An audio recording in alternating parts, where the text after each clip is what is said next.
अस्सलामुअलैकुम स्टूडेंट्स, उम्मीद करता हूँ कि आप सब खैरियत से होंगे। आज की इस वीडियो में हम बात करने वाले हैं क्लास मैट्रिक की मैथमेटिक्स की न्यू बुक के हवाले से। क्लास मैट्रिक की मैथमेटिक्स की जो न्यू बुक है उसका पीडीएफ आ चुका है और मैथमेटिक्स की जो न्यू बुक है उसमें चैप्टर नंबर 1 जो है उसका नंबर चैप्टर नंबर 17 है, क्योंकि चैप्टर नंबर 16 तक आप क्लास 9 में पढ़ चुके हैं। चैप्टर नंबर 17 जिसका नाम है सेट्स एंड फंक्शन। तो आज की वीडियो में हम इंशाल्लाह फर्स्ट चैप्टर यानी चैप्टर नंबर 17 की जो फर्स्ट एक्सरसाइज है 17.1 उसी को डिस्कस करने वाले हैं और इंशाल्लाह आज की वीडियो में मैं आपको कंप्लीट एक्सरसाइज सॉल्व करके दिखाऊंगा। बोर्ड पे सॉल्व करवाना थोड़ा सा मुश्किल होता है तो मैं आपको डायरेक्ट नोटबुक में सॉल्व करवाऊंगा। वो तमाम स्टूडेंट जो इस चैनल पर नए हैं उनसे मैं रिक्वेस्ट करूंगा कि इस चैनल को ज़रूर सब्सक्राइब कर दीजिएगा और बेल आइकन के बटन को भी ज़रूर प्रेस कर दीजिएगा ताकि मेरी हर नई आने वाली वीडियो का नोटिफिकेशन आप तक पहुँच सके। बिस्मिल्लाहिर्रहमानिर्रहीम। जैसा कि आप देख रहे हैं कि इसका नाम है sets and function.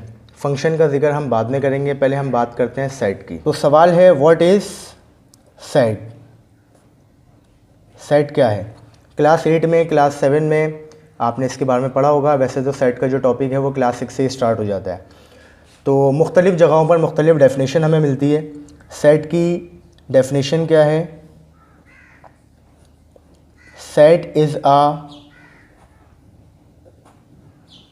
Well defined collection of distinct objects।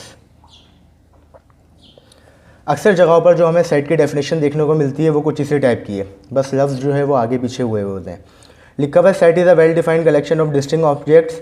Objects का मतलब चीज़ें और डिस्टिंक्ट का मतलब मुख्तलिफ, यानी मुख्तलिफ चीज़ों के वाज़े मजमूए को क्या कहा जाता है? सेट कहा जाता है। जैसे नॉर्मल लाइफ में हम काफ़ी सारे वर्ड्स इस्तेमाल करते हैं, सोफ़ा सेट, डिनर सेट, ठीक है। इसके अलावा जो और दूसरी चीज़ें, ज़रूरी नहीं है कि जिसके साथ सेट लगे वही सेट कहलाएगा। इसके अलावा जैसे अगर हम चाबियों के गुच्छे की बात करते हैं तो उसको हम कहते हैं बंच ऑफ कीज़, तो वो भी सेट कहलाएगा कीज़ का। अगर हम बात करते हैं पाकिस्तानी क्रिकेट टीम की तो वो जो क्रिकेट टीम के जो मेंबर्स हैं वो भी क्या कहलाएंगे? सेट कहलाएंगे, ठीक है। लेकिन मैथमेटिक्स में जब हम सेट की बात करते हैं तो यहाँ पर ज़्यादातर बात होती है नंबर्स की या फिर लेटर्स की, ठीक है। तो मुख्तलिफ़ चीज़ों के वाज़े मजमूए को हम क्या कहते हैं? सेट कहते हैं। सेट को लिखने के 3 तरीके हैं, यानी सेट की 3 फॉर्म्स हैं। There are 3 forms of set. कौन कौन सी? फर्स्ट है टेबुलर फॉर्म, यानी सेट को 3 तरीक़ों से लिखा जा सकता है, जिसमें फर्स्ट है टेबुलर फॉर्म, सेकंड है डिस्क्रिप्टिव फॉर्म और थर्ड है सेट बिल्डर फॉर्म।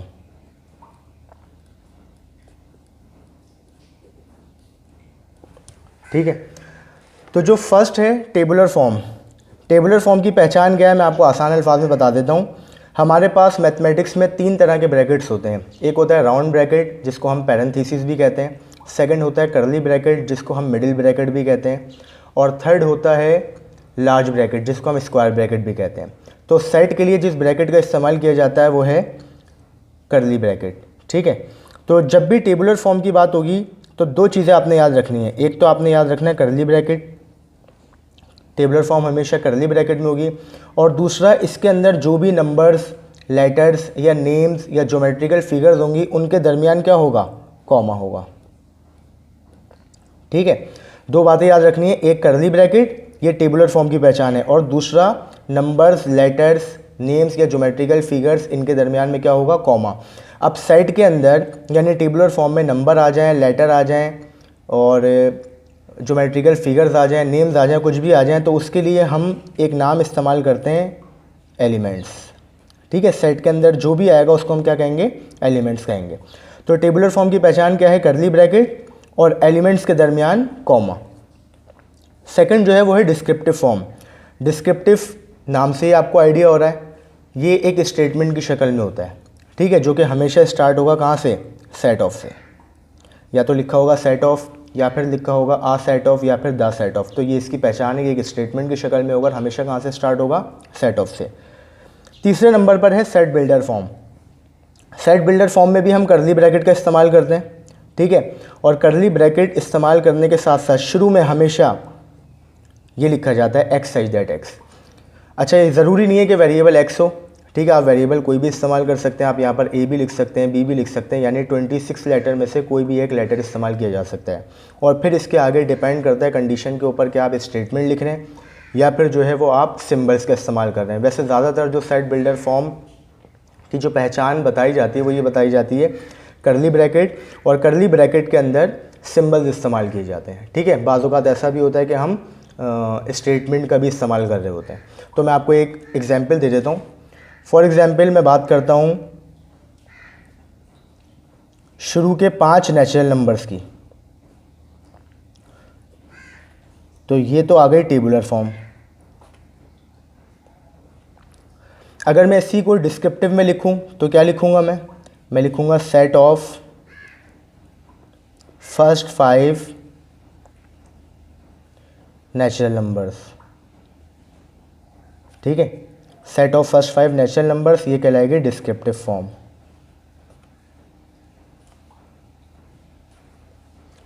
और अगर मैं इसी को तीसरी फॉर्म यानी सेट बिल्डर फॉर्म में लिखूं तो मैं क्या लिखूंगा, मैं लिखूंगा x सच दैट x। ठीक है, यानी कि सेट ऑफ x, यानी ये सेट है x का, x का मतलब नंबर्स की बात हो रही है, सच दैट इस तरह के नंबर्स बिलोंग्स टू, ये जो आपको ई नज़र आ रहा है ना राउंड, ये सिंबल है और इसका नाम है बिलोंग्स टू, यानी कि ये सेट है x का, यानी नंबर्स का सेट है, सच दैट इस तरह के नंबर्स ताल्लुक़ रखते हैं किससे, n का मतलब नेचुरल नंबर से ताल्लुक़ रखते हैं। ठीक है, पहले तो हमने ये बात बता दी कि नंबर्स कौन से नेचुरल नंबर्स हैं, फिर आगे हम इनकी रेंज भी बता देंगे। तो हमने लिखा एंड, और x जो हैं वो नंबर्स हैं, कौन से नंबर्स हैं, जो बड़े हैं और बराबर भी हैं। किससे बड़े और बराबर हैं, 1 से, और छोटे हैं और बराबर भी हैं किससे, 5 से। ठीक है, तो पहले तो हमने बताया कि x वो नंबर्स हैं जिनका ताल्लुक़ किससे, कैपिटल N यानी कि नेचुरल नंबर से, और फिर आगे हमने इनकी रेंज बता दी कि x ऐसे नंबर हैं जो 1 से स्टार्ट हैं और कहाँ पर ख़त्म हो रहे हैं, 5 पर ख़त्म हो रहे हैं। अच्छा, ज़रूरी नहीं है कि आप इसको इस तरह लिखें, आप इसको इस तरह भी लिख सकते हैं कि ऐसे नेचुरल नंबर हैं जो बड़े हैं, किससे बड़े हैं, 0 से। ठीक है, और छोटे हैं, किससे छोटे हैं, 6 से। तो जब यहाँ पर लेस देन के साथ इज इक्वल का सिंबल नहीं आता तो इसका मतलब ये वाला नंबर शामिल नहीं है, इसके बाद वाले नंबर की बात हो रही है। ठीक है, और जब इज इक्वल का साइन भी आ जाए लेस देन के साथ तो इट मीन्स कि यहाँ पर ये जो नंबर लिखा हुआ है ये भी शामिल है। ठीक है, तो इसको लिखने के 2 तरीके हैं।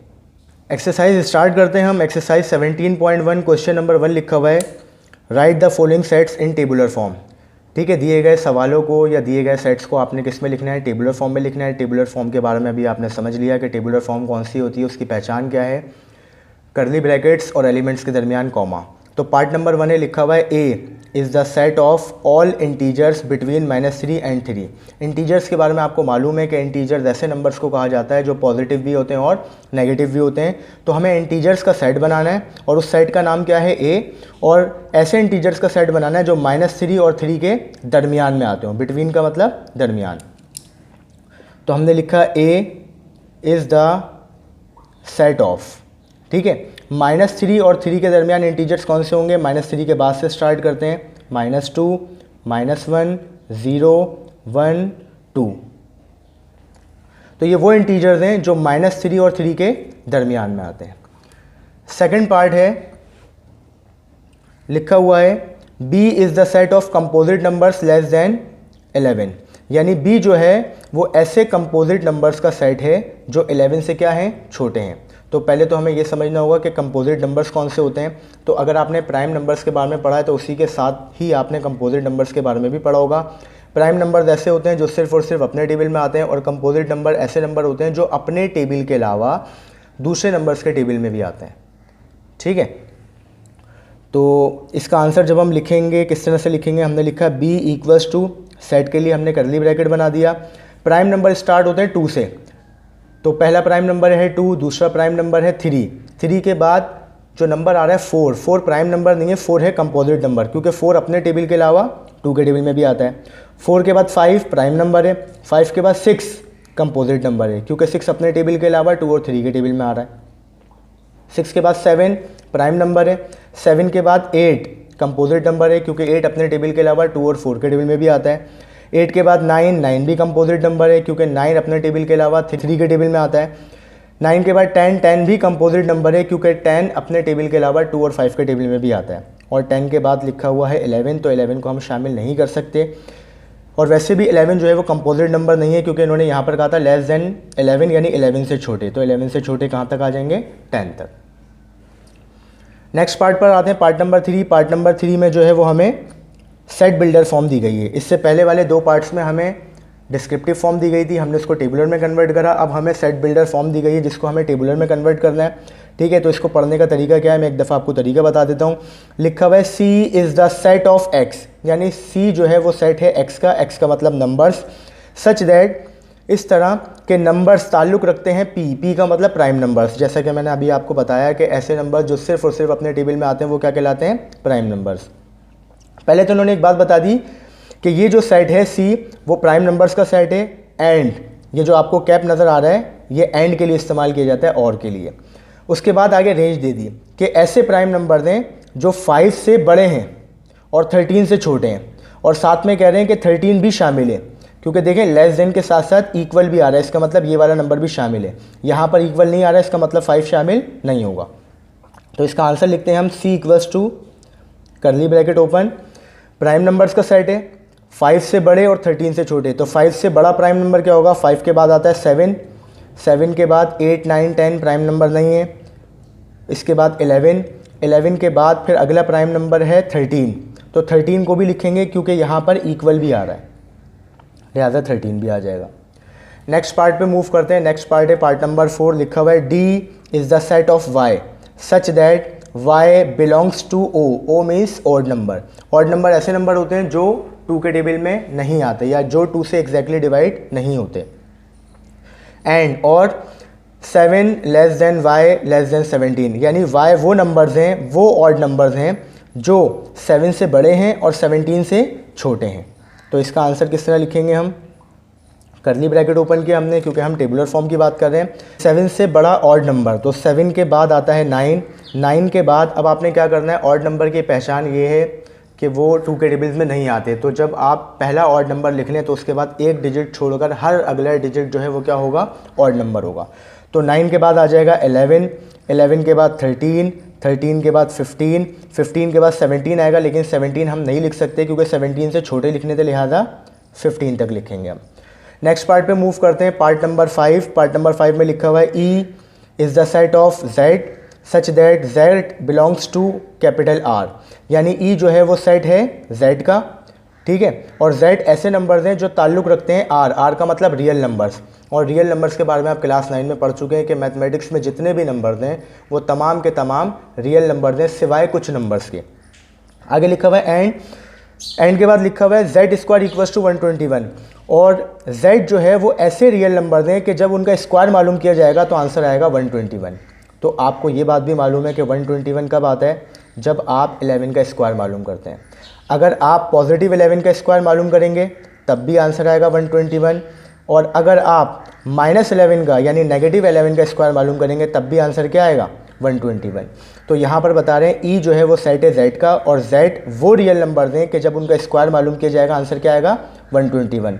तो सिर्फ 2 ही ऐसे नंबर दें जिनका स्क्वायर बराबर होता है 121 के, लिहाजा हम क्या लिख देंगे, -11, 11। अगर आप इनको आगे पीछे भी लिखते हैं तो गलत नहीं होगा। नेक्स्ट पार्ट पे मूव करते हैं, पार्ट नंबर 6। पार्ट नंबर 6 में लिखा हुआ है कि F is the set of P, ठीक है। F सेट है P का such that P belongs to Q, Q का मतलब रैशनल नंबर्स, ठीक है। And P square equals to -1, यानी P जो है वो ऐसे रैशनल नंबर्स का सेट है कि जब आप उनका स्क्वायर मालूम करेंगे बराबर आएगा -1 के। तो कोई भी ऐसा नंबर नहीं है जिसका स्क्वायर मालूम करने पर आंसर नेगेटिव आए। स्क्वायर हमेशा नेगेटिव साइन को पॉजिटिव कर देता है, ठीक है। तो कोई भी रैशनल नंबर आ जाए, अगर आप इसका स्क्वायर मालूम करेंगे तो वो कभी भी -1 के बराबर नहीं आएगा। इसका मतलब यहाँ पर बात हो रही है किसकी, नल सेट यानी एम्प्टी सेट की। तो एम्प्टी सेट के लिए आप खाली ब्रैकेट्स भी बना सकते हैं, और इसके अलावा नल सेट का सिंबल भी इस्तेमाल किया जा सकता है। इस सिंबल का नाम है फाई, ठीक है। ये सिंबल नल सेट के लिए इस्तेमाल किया जाता है। नेक्स्ट क्वेश्चन की बात करते हैं, क्वेश्चन नंबर 2। क्वेश्चन नंबर 2 में कह रहे हैं कि find right the following sets in set builder form, यानी दिए गए सेट को अब आपने किस में लिखना है, सेट बिल्डर फॉर्म में लिखना है। क्वेश्चन नंबर 1 में आपको टेबुलर फॉर्म में लिखने के लिए कहा गया था और सवाल आपको डिस्क्रिप्टिव और सेट बिल्डर फॉर्म में दिए गए थे, जबकि यहाँ पर आपको सेट बिल्डर फॉर्म में लिखने के लिए कहा जा रहा है और सवाल आपको डिस्क्रिप्टिव या फिर टेबुलर फॉर्म में दिए जाएंगे। तो पार्ट नंबर 1 है A is the set of all rational numbers between 5 and 6। 5 और 6 के दरमियान तमाम रैशनल नंबर्स का सेट बनाइए। ठीक है, तो इसको सेट बिल्डर फॉर्म में किस तरह लिखेंगे, सबसे पहले हमने लिखा ए, आगे is equal, set builder form की पहचान भी क्या है, करली ब्रैकेट, और करली ब्रैकेट के बाद मैंने आपसे कहा था कि हमेशा आप क्या लिखेंगे, x such that x. X की जगह पर आप कोई भी लेटर इस्तेमाल कर सकते हैं। ठीक है, तो हमने बताया कि ए सेट है एक्स का, सच दैट इस तरह के एक्स ताल्लुक़ रखता है, किससे ताल्लुक़ रखता है, रैशनल नंबर, और रैशनल नंबर को डिनोट किया जाता है किससे, कैपिटल क्यू से। ठीक है, तो पहले हमने बताया कि एक्स ऐसे नंबर का सेट है जिसका ताल्लुक़ रैशनल नंबर से, एंड और कौन से रैशनल नंबर हैं, 5 और 6 के दरमियान। तो इसको लिखने का तरीका क्या होगा कि यहाँ पर आप जो भी लेटर लिखेंगे वो आप यहाँ लिखेंगे कि भाई ए जो है वो सेट है एक्स का, और एक्स ऐसे रैशनल नंबर हैं जो 5 और 6 के दरमियान आते हैं। तो एक्स से पहले भी लेस देन आ जाएगा और एक्स के बाद भी लेस देन आ जाएगा, और यहाँ पर लेफ़्ट साइड पे छोटा नंबर लिखा जाएगा और राइट साइड पे बड़ा नंबर लिखा जाएगा। यानी x जो है वो ऐसे रैशनल नंबर्स हैं जो 5 से बड़े हैं और 6 से छोटे हैं। तो बज़ाहिर तो आपको यहाँ पर ऐसा लगेगा 5 से बड़ा और 6 से छोटा तो कोई नंबर ही नहीं होता, क्योंकि 5 के बाद क्या आता है, 6। लेकिन यहाँ बात हो रही है रैशनल नंबर्स की, और रैशनल नंबर्स जो हैं वो फ्रैक्शन में भी लिखे जाते हैं। तो अगर आप यहाँ पर लिखने बैठेंगे तो यहाँ पर बेशुमार रैशनल नंबर्स आ जाएंगे, इसीलिए उसको नहीं लिखा जा सकता। ठीक है, तो हम उसके लिए क्या करते हैं, या तो डिस्क्रिप्टिव फॉर्म इस्तेमाल करते हैं या फिर सेट बिल्डर फॉर्म इस्तेमाल कर सकते हैं। अगर आपसे कहा जाए कि इसको टेबुलर में लिखें तो टेबुलर में लिखना इसको मुश्किल होगा। नेक्स्ट पार्ट पर आते हैं, पार्ट नंबर 2। पार्ट नंबर 2 में लिखा हुआ है कि b इक्वल्स टू, यानी b जो है वो एक सेट है और सेट के अंदर नंबर्स लिखे हुए हैं 1 2 3 4 6 एंड 12। ठीक है, तो अगर आपने नंबर्स के सेट के बारे में पढ़ा है, natural number, whole number, even, odd, prime, composite, तो आप गौर करेंगे तो आपको मालूम होगा यहाँ पर कि उनमें से कोई भी किसी भी नंबर का सेट नहीं है ये। और मज़ीद गौर करने पे हमें मालूम होगा कि ये वो तमाम नंबर्स हैं जो सबसे बड़ा नंबर 12 को एग्जैक्टली डिवाइड कर रहे हैं। ठीक है, 12 जो है वो 1 के टेबल में भी आता है, 2 के टेबल में भी, 3 में भी, 4 में भी, 6 में भी और 12 में भी। तो इसको लिखने का तरीका क्या होगा, हमने लिखा b is the set of x। ज़रूरी नहीं है x, कोई भी लेटर इस्तेमाल किया जा सकता है। तो मैं एक काम करता हूँ कि हर क्वेश्चन में जो है वो डिफरेंट लेटर इस्तेमाल कर लेता हूँ। तो मैंने यहाँ पर लिखा b is the set of a such that a। अच्छा, अब यहाँ पर किसी ख़ास नंबर की बात नहीं हो रही, यानी नेचुरल, होल वगैरह की बात नहीं हो रही।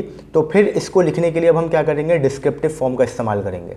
ठीक है, अगर नेचुरल नंबर, होल नंबर वगैरह की बात होती तो हम पहले उनका जिक्र कर देते, जैसे हमने ऊपर बताया कि भाई नंबर्स का ताल्लुक जो है वो रैशनल नंबर से, और उसके बाद उसकी रेंज बता दी। लेकिन यहाँ पर ऐसा कुछ नहीं है, तो फिर हम क्या करेंगे, यहाँ पर डिस्क्रिप्टिव फॉर्म इस्तेमाल करेंगे, यानी स्टेटमेंट लिखेंगे।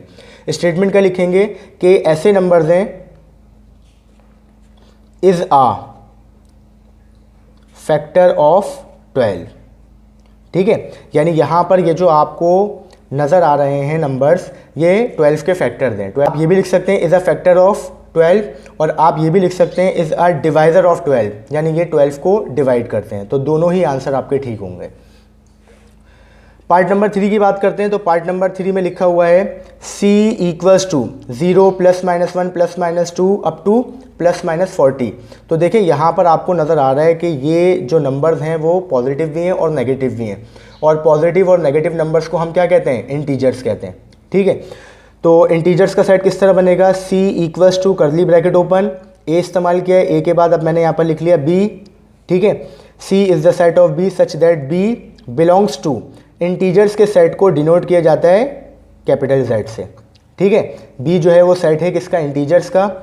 और फिर हमने आगे क्या करना है, रेंज बतानी है। तो हमने एंड के लिए कैप बना दिया, और रेंज क्या है कि यहाँ पर प्लस माइनस का साइन लगा हुआ है। इट मीन्स कि ये -40 से स्टार्ट है और कहाँ पर एंड हो रहे हैं, +40 पे। तो आपने लिखा b लेस देन, यहाँ पर लेफ़्ट साइड पे छोटा नंबर आता है तो यहाँ पर आपने लिखा -40, और राइट साइड पे बड़ा नंबर आएगा तो यहाँ पर आपने क्या लिख दिया, +40, और इसके साथ साथ इक्वल भी लगाया जाएगा। इट मीन्स के -40 भी शामिल है और +40 भी शामिल है। अगर आप इक्वल नहीं लगाते तो फिर उसका तरीकाकार क्या होगा कि आप लिखेंगे b लेस देन -40 -40 है तो आप यहाँ पर क्या लिखेंगे, -41, यानी -41 से बड़े और 40 तक आ रहा है, इसका मतलब 41 से छोटे। तो आप इस तरह भी लिख सकते हैं, आप इस तरह भी लिख सकते हैं। अगर आप इस तरह लिख रहे हैं तो आप लेस देन के साथ इक्वल नहीं लगाएंगे, और अगर आप लेस देन के साथ इक्वल लगाएंगे तो लोअर नंबर और अपर नंबर दोनों आपको शामिल करना पड़ेगा। ठीक है, पार्ट नंबर 4 की बात करते हैं। पार्ट नंबर 4 में लिखा हुआ है d इक्वल्स टू -4 -2 0 2 और 4। तो यहाँ पर अगर आप गौर करें तो आपको नज़र आएगा कि ये इवन नंबर हैं। वैसे तो हमने इवन नंबर्स जो पढ़े हैं वो पॉजिटिव पढ़े हैं, लेकिन इवन नंबर्स जो हमें पढ़ाए जाते हैं वो ये बताया जाता है इवन नंबर्स के बारे में कि इवन नंबर्स ऐसे नंबर्स होते हैं जो 2 के टेबल में आते हैं। लेकिन जब आपका लेवल बढ़ जाता है तो फिर आपको बताया जाता है कि इवन नंबर्स ऐसे नंबर्स हैं जो 2 से एग्जैक्टली डिवाइड होते हैं। ठीक है, तो पॉजिटिव नंबर भी 2 से एग्जैक्टली डिवाइड होंगे और नेगेटिव नंबर भी। तो इवन नंबर जो है वो पॉजिटिव भी लिखे जाते हैं और नेगेटिव भी लिखे जाते हैं।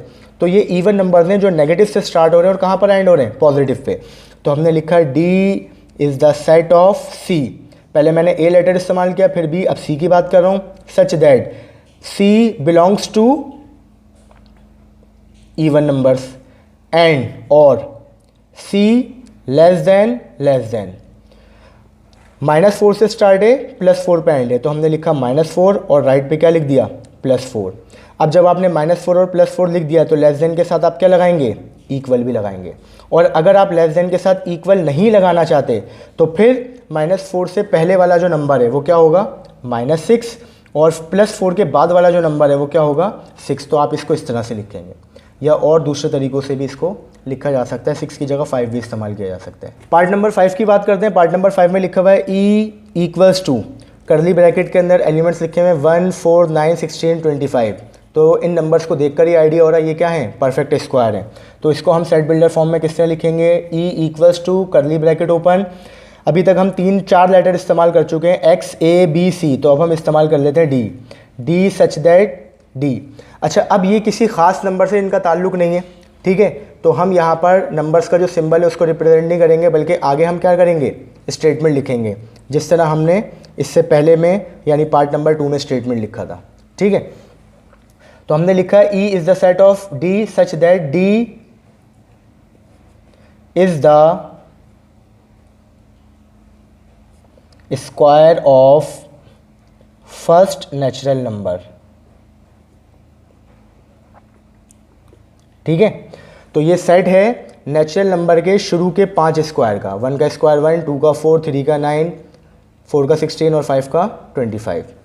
पार्ट नंबर 6 की बात करते हैं। पार्ट नंबर 6 में लिखा हुआ है F इक्वल्स टू -1 -3 -5 -7। तो आपको नज़र आ रहा है कि ये कौन से नंबर हैं, 1 3 5 7 ये ऑड नंबर हैं और इनके साथ माइनस का साइन आ रहा है, इसका मतलब ये नेगेटिव ऑड नंबर हैं। ठीक है, तो हमने लिखा F equals to curly bracket open E such that E। अब अगर हम ऑड नंबर्स की बात करते हैं तो ऑड नंबर के लिए हमने सिर्फ O का सिंबल पढ़ा है। ठीक है, तो O का जो सिंबल है वो पॉजिटिव ऑड नंबर्स को भी डिनोट कर रहा होता है और नेगेटिव ऑड नंबर्स को भी डिनोट कर रहा होता है। ठीक है ना, तो यहाँ पर हम क्या करेंगे, यहाँ पर हम स्टेटमेंट इस्तेमाल कर लेंगे। हमने लिखा F is the set of E such that E is negative odd numbers. ठीक है, E जो है वो क्या है, नेगेटिव ऑड नंबर्स का सेट है। और आखिर में करली ब्रैकेट को क्लोज कर देंगे।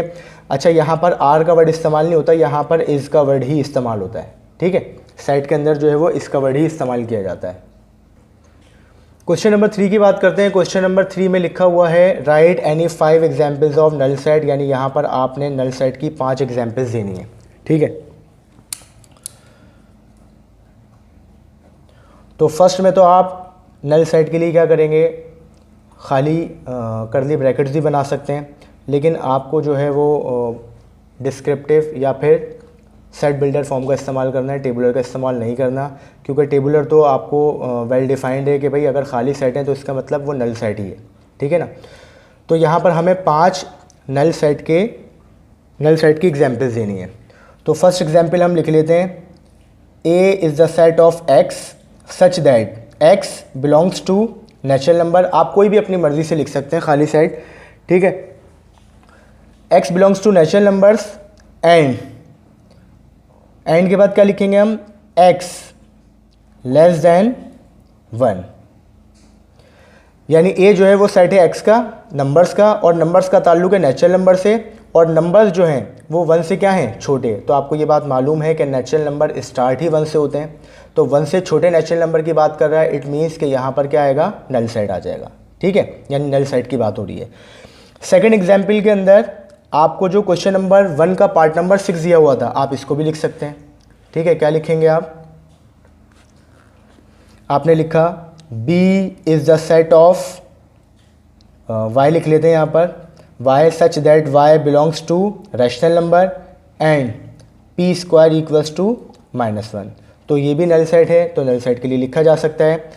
थर्ड में हम लिख लेते हैं descriptive form, C set of fishes. ठीक है, ये सेट है फिशेस का, विच लीव इन सैंड। ठीक है, यानी उन मछलियों का सेट है जो रेत में रहती हैं या मिट्टी में रहती हैं। तो आपको ये बात मालूम है, कोई भी मछली मिट्टी में नहीं रह सकती, मछली जो है वो पानी में ही रहती है। ठीक है, तो इट मीन्स कि क्या बात हो रही है, नल सेट की बात हो रही है। पार्ट नंबर 4, अगर आपने क्लास 8 की बुक पढ़ी है, सिंटैक्स बुक बोर्ड की, तो वहाँ पर भी नल सेट की काफ़ी एग्जाम्पल है। एक एग्जाम्पल वहीं से लिख लेता हूँ मैं, D is the set of women president of Pakistan, यानी पाकिस्तान की उन ख़वातीन का सेट है जो पाकिस्तान की सदर रह चुकी हैं। तो आपको ये बात भी मालूम होगी कि पाकिस्तान में अभी तक कोई भी खातून सदर नहीं बनी। प्राइम मिनिस्टर तो बनी है बेनज़ीर भुट्टो साहिबा, लेकिन सदर जो है वो कोई भी खातून नहीं बनी। सदर हमेशा मेल यानी कि मर्द बने। आंसर नंबर 5, आंसर नंबर 5 में हम लिख लेते हैं कि E is the set of C such that C belongs to even number. ठीक है, जैसा कि मैंने कहा कि आप कोई भी एग्जाम्पल लिख सकते हैं, and C 2 and less than 4। ठीक है, यानी ये जो है E वो सेट है C का, और C ऐसे नंबर है जिनका ताल्लुक है इवन नंबर से, और ऐसे इवन नंबर जो 2 से बड़े और 4 से छोटे हैं। तो 2 से बड़ा और 4 से छोटा तो कोई नंबर ही नहीं है। 2 के बाद डायरेक्टली क्या आता है, 4 आता है। ठीक है, इट मीन्स कि यहाँ पर भी किसकी बात हो रही है, नल सेट की बात हो रही है। क्वेश्चन नंबर 4 की बात करते हैं। क्वेश्चन नंबर 4 में लिखा हुआ है classify the following as finite and infinite set. Classify मतलब दर्जाबंदी कीजिए दिए गए फाइनाइट और इनफाइनाइट सेट की। तो पहले आप फाइनाइट और इनफाइनाइट का मतलब समझ लीजिए। फाइनाइट कहते हैं हम काउंटेबल को, यानी अगर किसी चीज़ को आप गिन सकते हैं तो वो कहलाएगा फाइनाइट, और इनफाइनाइट कहते हैं अनकाउंटेबल को, यानी अगर आप किसी चीज़ को नहीं गिन सकते तो वो कहलाएगा इनफाइनाइट। तो अगर आप सेट के अंदर जो भी नंबर्स या जो भी लेटर्स हैं उनकी तादाद को गिन सकते हैं तो वो फाइनाइट सेट कहलाएगा, और अगर आप उसकी तादाद को नहीं गिन सकते, ठीक है, जैसे अक्सर हम natural number, whole number, even odd वगैरह पढ़ते हैं तो वहाँ पर लास्ट में हम डॉट्स शो कर देते हैं। तो डॉट्स जो है वो कंटिन्यूटी को जाहिर करता है, मतलब ये आगे जारी है, कहाँ तक जारी है हमें नहीं पता, हम उसको काउंट नहीं कर सकते। तो ये जितने भी नंबर्स हैं, जितने भी नंबर्स का सेट है, natural number, whole number, even number, odd number, prime numbers, composite number, ये तमाम के तमाम क्या हैं, इनफाइनाइट सेट हैं। ठीक है, इसको काउंट नहीं किया जा सकता। तो पार्ट नंबर 1 में लिखा हुआ है सेट ऑफ एशियन कंट्रीज़, यानी एशिया के ममालिक का सेट। तो एशिया में जितने ममालिक हैं आप उनको काउंट कर सकते हैं, लिहाजा ये क्या कहलाएगा, फाइनाइट सेट कहलाएगा। ठीक है, पार्ट नंबर 2 में कह रहे हैं set of all medical universities of the world, दुनिया की तमाम मेडिकल यूनिवर्सिटीज़ का सेट। तो अगर आप गूगल कर लेंगे इसको तो आपको पता चल जाएगा कि दुनिया में कितनी मेडिकल यूनिवर्सिटीज़ हैं। इसका मतलब इसको भी हम काउंट कर सकते हैं, लिहाजा यहाँ पर भी हम क्या लिख देंगे, फाइनाइट सेट लिख देंगे। पार्ट नंबर 3 में कह रहे हैं set of all real numbers between 6 and 9। Real numbers आपको पता है, अगर मैं 1 और 2 के दरमियान रियल नंबर्स की बात करूं तो 1 और 2 के दरमियान बेशुमार रियल नंबर हैं, जिनको फ्रैक्शन की फॉर्म में भी लिखा जा सकता है, रूट की फॉर्म में भी लिखा जा सकता है, और डेसिमल फॉर्म में भी लिखा जा सकता है। तो कह रहे हैं 6 और 9 के दरमियान रियल नंबर का सेट। तो 6 और 9 के दरमियान बेशुमार रियल नंबर हैं, यानी उनको हम काउंट नहीं कर सकते, लिहाजा ये क्या कहलाएगा, ये कहलाएगा इनफाइनाइट सेट। पार्ट नंबर 4 की बात करते हैं। पार्ट नंबर 4 में लिखा हुआ है set of all even prime numbers, यानी आप उन तमाम नंबर्स का सेट बनाइए, यानी उसके बारे में बताइए जो इवन भी हैं और प्राइम भी हैं। तो आपको ये बात भी मालूम होगी कि इवन नंबर स्टार्ट होते हैं 2 से, अगर हम पॉजिटिव की बात करें, और प्राइम नंबर भी 2 से स्टार्ट होते हैं। तो इवन और प्राइम में सिर्फ और सिर्फ एक नंबर आता है 2, ठीक है। तो अगर आप इसका सेट बनाएंगे इवन प्राइम का, तो आप कर्ली ब्रैकेट के अंदर यानी टेबुलर फॉर्म में अगर इसको लिखेंगे तो आप क्या लिखेंगे, 2 लिखेंगे। तो 2 जो है वो काउंटेबल है, एक ही नंबर है, इट मीन्स कि ये क्या है, फाइनाइट सेट है।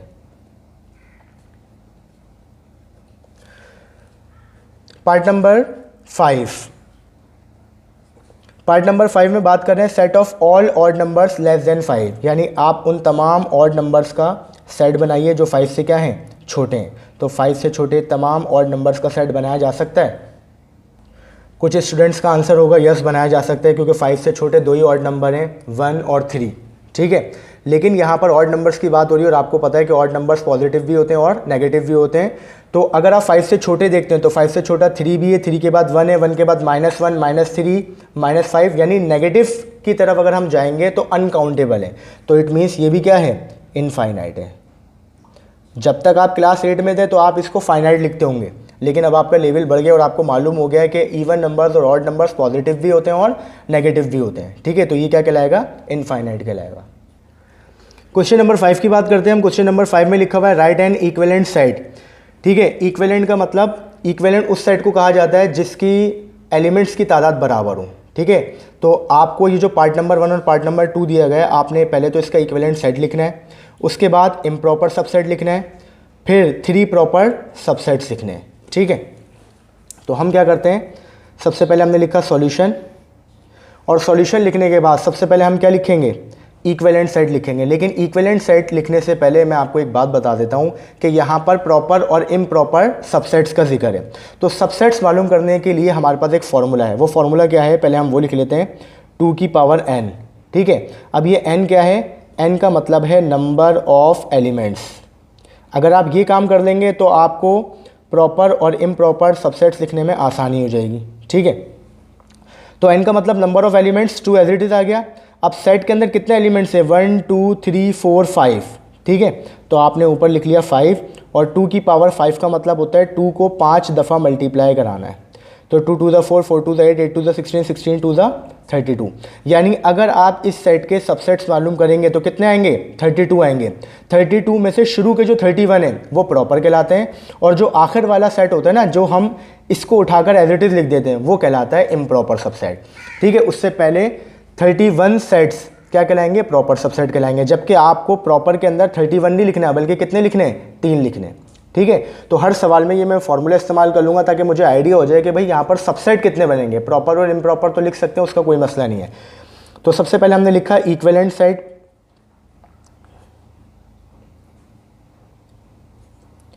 इक्विवेलेंट सेट क्या होगा, यानी आपने ऐसा सेट लिखना है जिसके अंदर 5 ही एलिमेंट्स हो, 1 2 3 4 5, तो ये इसका इक्विवेलेंट सेट बन जाएगा, ठीक है। यहाँ पर भी 5 है, यहाँ पर भी 5 है, तो ये कहलाएगा इक्विवेलेंट सेट। उसके बाद हमने लिखा 3 प्रॉपर सबसेट्स। सबसेट्स लिखने का तरीका होता है, तरीका क्या होता है कि सबसे पहले खाली सेट लिखा जाता है, उसके बाद एक एक एलिमेंट्स लिखे जाते हैं, फिर 2 2 एलिमेंट्स आएंगे, फिर 3 3 आएंगे, फिर 4 4 आएंगे, और आखिर में ये 5 एज इट इज़ आ जाएंगे। तो हमें 3 लिखने के लिए कहा गया, तो हम तरतीब से चलते हैं। पहला सेट हमेशा सबसेट के अंदर क्या आता है, खाली, उसके बाद एक एक एलिमेंट लिखा जाता है। तो हमने लिख लिया ए, और क्या लिख लिया, ई लिख लिया, ठीक है। तो हमने शुरू के ही 3 लिख दिए। आपकी मर्जी है, आप कुछ भी लिख सकते हैं, यहाँ से कोई भी एलिमेंट आप यहाँ पर लिख लेंगे, 1 2 3 4, वो सबसेट ही कहलाएगा। अगर आपने पूरे 5 लिख दिए तो फिर वो इम्प्रॉपर बन जाएगा। तो अगर सिर्फ प्रॉपर सबसेट की बात हो रही है तो आप कोई भी एलिमेंट कर्ली ब्रैकेट के अंदर लिख सकते हैं, वो प्रॉपर सबसेट कहलाएगा। अच्छा जी, इसके बाद हम लिखते हैं 1 इम्प्रॉपर सबसेट। तो इम्प्रॉपर सबसेट में मैंने अभी आपको बताया था कि 32 सबसेट्स बन रहे हैं, 31 तक तमाम के तमाम क्या होंगे, प्रॉपर, और जो 32 सबसेट होगा उसमें हम ये वाला सेट एज इट इज़ लिख देते हैं। तो ये जो सेट है यही क्या कहलाएगा, इम्प्रॉपर सबसेट कहलाएगा, ठीक है। पार्ट नंबर 2 की बात करते हैं हम। पार्ट नंबर 2 में हमें जो सेट दिया गया है वो सेट बिल्डर फॉर्म है। तो जब भी आपको डिस्क्रिप्टिव या सेट बिल्डर फॉर्म दी जाए, आप पहले उसको टेबुलर में कन्वर्ट करेंगे ताकि आपको एलिमेंट्स समझ में आए कि सेट के अंदर एलिमेंट्स क्या हैं, और उसके बाद फिर आप उसको सॉल्व करेंगे। तो पहले हम इसको टेबुलर में लिख लेते हैं, Q is the set of. अच्छा, यहाँ पर कह रहे हैं Q is the set of X, यानी Q सेट है X का, सच दैट इस तरह के x ताल्लुक़ रखता है इंटीजर्स यानी कि पॉजिटिव और नेगेटिव नंबर से, एंड और कौन से पॉजिटिव और नेगेटिव नंबर हैं जो -2 से स्टार्ट है और +2 पे एंड है। तो इसका मतलब -2 भी आएगा, -1, 0, 1 और 2। ठीक है, यहाँ पर भी वही वाला काम करेंगे, हम फॉर्मूला लगा लेंगे, लेकिन फॉर्मूला मैं ऊपर लगा चुका हूँ तो दोबारा लगाने की ज़रूरत नहीं, क्योंकि अगर फॉर्मूला लगाऊंगा तो वही आंसर आएगा 32। तो हमें जो है वो 32 सबसेट्स नहीं लिखने हैं, बल्कि हमें 3 प्रॉपर, 1 इम्प्रॉपर और 1 इक्विवेलेंट लिखना है। तो जब आप इसका इक्विवेलेंट सेट लिखेंगे तो इक्विवेलेंट में आप ऊपर वाला सेट इस्तेमाल कर सकते हैं। ठीक है, ऊपर वाला भी लिख सकते हैं या कोई और भी लिख सकते हैं अपनी मर्जी से। आपने लिख दिया भाई ABCDE। ठीक है, मतलब ऐसा सेट लिखना है जिसमें इतने ही एलिमेंट्स हो जितने पार्ट नंबर 2 में दिए गए। तो पार्ट नंबर 2 में भी 5 थे, तो हमने जो एक इक्विवेलेंट सेट लिखा उसमें भी 5 एलिमेंट्स हैं। फिर उसके बाद हम लिखेंगे 3 प्रॉपर सबसेट्स। जैसा कि मैंने अभी आपको बताया कि हम तरतीब से चलते हैं, पहला सेट खाली, उसके बाद एक एक एलिमेंट आ जाएगा। अब एलिमेंट यहाँ से देख के नहीं लिखिएगा, सवाल आपका ये, तो एलिमेंट यहाँ से आएगा -2 और -1। कुछ स्टूडेंट्स बुक के आंसर को कॉपी करेंगे, ठीक है, और वो शायद ये समझेंगे कि बुक का आंसर सही है, ये गलत है, जबकि ये भी सही है। जैसे कि मैं आपको ऊपर बता चुका हूँ कि इसके 31 प्रॉपर सबसेट बनेंगे और 31 में से आपको कोई भी 3 लिखने हैं, तो आप अपनी मर्जी से लिख सकते हैं, चाहे उसमें 1 एलिमेंट हो, 2 एलिमेंट हो, 3 एलिमेंट हो या फिर 4 एलिमेंट हो। ठीक है, तो ये भी गलत नहीं है, ये बिल्कुल ठीक है। फिर हम बात करते हैं 1 इम्प्रॉपर सबसेट की। तो इम्प्रॉपर सबसेट में आपको मालूम है जो सवाल में आपको सेट दिया गया है ये एज इट इज आ जाएगा। क्वेश्चन नंबर 6 में कह रहे हैं कि right any 2 example of singleton set in set builder form. Singleton set उस सेट को कहते हैं जिसमें सिर्फ और सिर्फ एक एलिमेंट होता है। तो आपने कोई भी सिंगलटन सेट की 2 एग्जाम्पल लिखनी है और किस शक्ल में होनी चाहिए, सेट बिल्डर फॉर्म में। ठीक है, तो पहला सेट हम लिख लेते हैं, A is the set of X such that X belongs to natural number. ठीक है, and X greater than 1 and less than 3। X जो है वो सेट है नेचुरल नंबर्स का, और ऐसे नेचुरल नंबर्स हैं जो 1 से बड़े हैं और 3 से छोटे। तो 1 से बड़े और 3 से छोटे में क्या आ जाएगा, सिर्फ और सिर्फ 2 आ जाएगा, यानी एक ही एलिमेंट आएगा। ठीक है, सेकंड में हमने लिखा B is the set of Y such that Y belongs to prime number and, अच्छा यहाँ पर y लिखा है तो यहाँ भी y आएगा। यहाँ पर हम लिख लेते हैं, प्राइम नंबर की बात हो रही है तो यहाँ पर लिख लेते हैं 2 और यहाँ पर क्या लिख लेते हैं 5। ठीक है, तो y जो है वो सेट है प्राइम नंबर्स का। प्राइम नंबर्स आपको पता है कौन कौन से होते हैं, जो सिर्फ अपने टेबल में आते हैं वो प्राइम नंबर्स कहलाते हैं। कौन कौन से होते हैं, 2, 3, 5, 7, 9 वगैरह। तो 2 और 5 के दरमियान एक ही प्राइम नंबर है, कौन सा, 3। तो ये दोनों वो सेट हैं जिसमें एक ही एलिमेंट आएगा, और जो एक एलिमेंट वाले सेट होते हैं वो क्या कहलाते हैं, सिंगलटन सेट कहलाते हैं। नेक्स्ट क्वेश्चन पे चलते हैं, क्वेश्चन नंबर 2। क्वेश्चन नंबर 2 में कह रहे हैं कि right the power set of the following sets. ठीक है, यहाँ पर आपको 2 सेट दिए गए हैं, यानी कि 2 इसके पार्ट्स हैं और आपने उसके क्या करना है, पावर सेट लिखना है। तो पहले हम पावर सेट की डेफिनेशन लिख लेते हैं कि पावर सेट कहते किसे हैं। Power set is the set of all possible subsets of a given set. जो भी आपको सेट दिया गया है उसके तमाम मुमकिन सबसेट का सेट क्या कहलाएगा, पावर सेट कहलाएगा।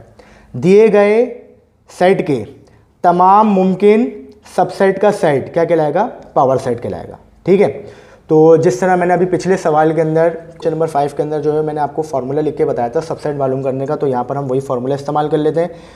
2 की पावर n का मतलब नंबर ऑफ एलिमेंट्स 3 है तो 2 की पावर 3 आ जाएगी। 2 की पावर 3 का मतलब 2 को 3 दफ़ा मल्टीप्लाई कराएंगे, 2 to the 4, 4 to the 8। तो यहाँ पर कितने सबसेट बनेंगे, 8 सबसेट बनेंगे। ठीक है, तो यहाँ पर इस सवाल में आपको सबसेट बनाने भी आ जाएंगे कि सबसेट किस तरह बनाए जाते हैं। तो पहले हम क्या करते हैं, सिर्फ सबसेट बना लेते हैं। अभी मैं इससे पहले नाम वगैरह कुछ नहीं लिख रहा। अगर मैं इसके सबसेट बनाऊँ तो पहला जो है आपको पता है क्या बनेगा, खाली। फिर उसके बाद एक एक एलिमेंट आएगा। तो हमने लिखा 5 के बाद 10 के बाद 15। जब एक मुकम्मल हो जाते हैं फिर 2 लिखे जाते हैं, तो हम 5 को फिक्स कर लेते हैं। 5 के साथ हमने लिखा 10, ठीक है। फिर 5 के साथ क्या आ जाएगा, 15। 5 के साथ पहले 10 लिखा, फिर 5 के साथ 15 आ गया। 5 का काम ख़त्म। अब 10 की बारी है। 10 के साथ क्या लिखेंगे, 10 के साथ लिखेंगे 15। आगे कोई और एलिमेंट नहीं है 10 के साथ जिसको लिखा जाए, 10 का काम भी ख़त्म। अगर हम 15 ले लेते हैं तो 15 के साथ कोई दूसरा एलिमेंट नहीं आ सकता, जबकि अब हमें जो सेट चाहिए वो 2 एलिमेंट्स के सेट है। इसका मतलब 15 को जो है वो फिक्स नहीं कर सकते। तो खाली सेट लिखा, एक एलिमेंट के सेट भी मुकम्मल, 2 एलिमेंट के सेट भी मुकम्मल। आखिर में क्या होगा, ये तीनों एलिमेंट्स एज इट इज़ आ जाएंगे, यानी 5, 10 और 15। तो आप काउंट कर लीजिए 1 2 3 4 5 6 7 8 सबसेट आ गए। और यहाँ पर कहा गया था कि दिए गए सबसेट के तमाम मुमकिन सबसेट का जो सेट है वो पावर सेट कहलाता है। तो ये जितने सबसेट आए इनको एक सेट में कर लीजिए, यानी शुरू में करली ब्रैकेट ओपन करके आखिर में करली ब्रैकेट क्लोज कर लीजिए।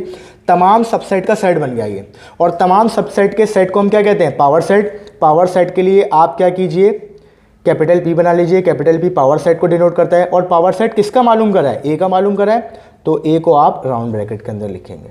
ठीक है, नेक्स्ट पर आते हैं, पार्ट नंबर 2। पार्ट नंबर 2 में लिखा हुआ है B is the set of X such that X belongs to integers and -1 less than X less than 4। तो जैसे कि मैं आपको पहले भी बता चुका हूँ कि सबसे पहला काम हम क्या करेंगे, ये हमें सेट बिल्डर फॉर्म दी गई है, तो पहले हम सेट बिल्डर फॉर्म को कन्वर्ट करेंगे किसमें, टेबुलर फॉर्म में। तो इंटीजर्स का सेट है और ऐसे इंटीजर्स हैं जो -1 से बड़े हैं और 4 से छोटे हैं। तो -1 से बड़ा क्या होगा, जैसे अगर मैं यहाँ पर इंटीजर लिखूँ, -1 के बाद आएगा 0, फिर 1, फिर 2, फिर 3 और फिर 4। तो -1 से बड़े, 4 से छोटे। -1 से बड़े यहाँ से आ जाएंगे और 4 से छोटे यहाँ तक आ जाएंगे। तो इसका मतलब 4 एलिमेंट आ जाएंगे, 0, 1, 2 और 3। ठीक है, तो अब हमें इसका मालूम करना है पावर सेट। पावर सेट के लिए हम सबसेट्स मालूम करेंगे। सबसेट का फॉर्मूला क्या होता है, 2 की पावर n। n का मतलब नंबर ऑफ एलिमेंट्स, 1 2 3 4, 4 आ गया। 2 की पावर 4 का मतलब 2 को 4 दफ़ा मल्टीप्लाई कराएंगे, 2 2 द 4, 4 2 द 8 2 द 16। इसका मतलब यहाँ पर इसके 16 सबसेट बनेंगे। ठीक है, तो सबसे पहले हम सबसेट बना लेते हैं। पहला जो है वो क्या बनेगा, खाली। उसके बाद एक एक एलिमेंट आएगा। तो पहले मैंने लिख लिया 0, 0 के बाद 1, 1 के बाद 2, 2 के बाद 3। एक एक एलिमेंट कंप्लीट हो गए। अब 2 2 लिखे जाएंगे। तो 2 के लिए मैं 0 को फिक्स कर लेता हूँ। 0 के साथ 1, 0 के साथ 2, 0 के साथ 2 के बाद 0 के साथ 3। ठीक है, 0 के साथ 1 आ गया, 0 के साथ 2, 0 के साथ 3। हो सकता है कुछ स्टूडेंट ये सोच रहे हो कि 0 के साथ 0 भी आएगा, तो ऐसा नहीं है। अगर आपने 0 के साथ 0 लिख दिया तो वो सेट नहीं कहलाएगा, क्योंकि सेट में कोई भी एलिमेंट रिपीट नहीं होना चाहिए। ठीक है, तो जिसको भी फिक्स करेंगे उसके साथ उसके आगे वाले लिखेंगे आप। तो 2 एलिमेंट के जो सेट थे वो मुकम्मल नहीं हुए अभी। हमने 0 को फिक्स करके बाकी सब लिख लिया। अब 1 की बारी है। अब हो सकता है कुछ लोग ये सोच रहे हो कि 1 के साथ भी 0 लिखा जाए। तो देखें, 1 के साथ अगर मैं 0 लिखता हूँ तो 2 एलिमेंट आएंगे, 0 और 1। तो 0 1 यहाँ मौजूद है। ठीक है, तो दोबारा लिखने की ज़रूरत नहीं। जिसको फिक्स करेंगे उसके साथ आगे वाले एलिमेंट्स लिखे जाएंगे। तो 1 को फिक्स कर लिया, 1 के साथ 2 और 1 के साथ 3 आ गया। ठीक है, अब 1 का काम भी ख़त्म। अब फिक्स कर लेंगे 2 को, तो 2 के साथ क्या आ जाएगा, 3। आगे कोई और एलिमेंट नहीं है। अगर 3 को फिक्स करते हैं तो 3 के बाद आगे कोई और एलिमेंट नहीं है। इसका मतलब 2 एलिमेंट्स के जो सेट थे वो भी कंप्लीट हो गए। अब क्या करेंगे, 3 का सेट लिखेंगे। तो 3 के लिए हम शुरू के 2 को फिक्स कर लेते हैं, 0 और 1 को। तो हमने लिखा 0 1, 0 1 के साथ 2 आ गया। फिर हमने लिखा 0 1 और 0 1 के साथ क्या आ जाएगा, 3 आ जाएगा। क्लियर है बात। अब 0 1 को फिक्स करने के बाद 2 और 3 लिख लिया। अब 0 के साथ हम फिक्स करेंगे 2 को। 0 के साथ 1 को फिक्स किया था, अब 0 के साथ 2 को फिक्स करेंगे। तो जब 0 के साथ 2 को फिक्स करेंगे तो हमने लिखा 0 2 और 0 2 के आगे क्या मौजूद है, 3। तो 3 भी लिख लिया। ठीक है, आगे कोई और एलिमेंट नहीं है जिसको लिखा जाए। अब अगर आप 0 के साथ 3 को फिक्स करते हैं तो 2 एलिमेंट तो आ गए, तीसरा कहाँ से लाएंगे, तीसरा आ ही नहीं सकता। इसका मतलब 0 के साथ 3 फिक्स नहीं होगा। क्लियर है बात। तो अब 0 का काम मुकम्मल ख़त्म, क्योंकि 0 के साथ 1 को भी फिक्स कर लिया, 0 के साथ 2 को भी फिक्स कर लिया, 0 के साथ 3 फिक्स नहीं हो सकता था। अब 0 का काम ख़त्म हो गया। अब हम फिक्स करेंगे 1 और 2 को। तो 1 और 2 के साथ क्या आ जाएगा, 1 और 2 के साथ आ जाएगा 3। 1 के साथ अगर आप 3 को फिक्स करते हैं तो आगे कोई एलिमेंट नहीं है, तो 1 का काम भी ख़त्म। अगर आप 2 के साथ 3 को फिक्स करते हैं तो तीसरा एलिमेंट मौजूद नहीं है। इसका मतलब 3 एलिमेंट्स के जो सेट थे वो भी कंप्लीट हो गए। ये थोड़ा सा मुश्किल है, अगर आपको समझ में नहीं आए तो एक दफ़ा वीडियो को वापस रिवाइंड कर इसको देख लीजिएगा। पहला सेट हमेशा खाली होता है, फिर एक एलिमेंट के सेट लिखे जाते हैं। एक एलिमेंट जब कंप्लीट हो जाता है फिर 2 2 एलिमेंट के आते हैं और उसके बाद 3 3 एलिमेंट के आते हैं। ठीक है, 3 एलिमेंट्स के सेट भी कंप्लीट। अब ये जो 4 एलिमेंट्स हैं ये एज इट इज़ आ जाएंगे। ठीक है, तो हम काउंट कर लेते हैं, 1 2 3 4 5 6 7 8 9 10 11 12 13 14 15 16 16 सबसेट्स हो गए। अब हमें मालूम करना है पावर सेट। तो आपको पता है कि तमाम सबसेट का सेट पावर सेट कहलाता है। तो इसको सेट बनाने के लिए कर्ली ब्रैकेट ओपन कर देंगे और कर्ली ब्रैकेट क्लोज कर देंगे, ठीक है। और इक्वल से पहले हमने पावर सेट मालूम करा है, तो पावर सेट के लिए कैपिटल पी आ जाएगा। और किसका पावर सेट मालूम करा? बी का, तो बी को हम लिख देंगे ब्रैकेट में।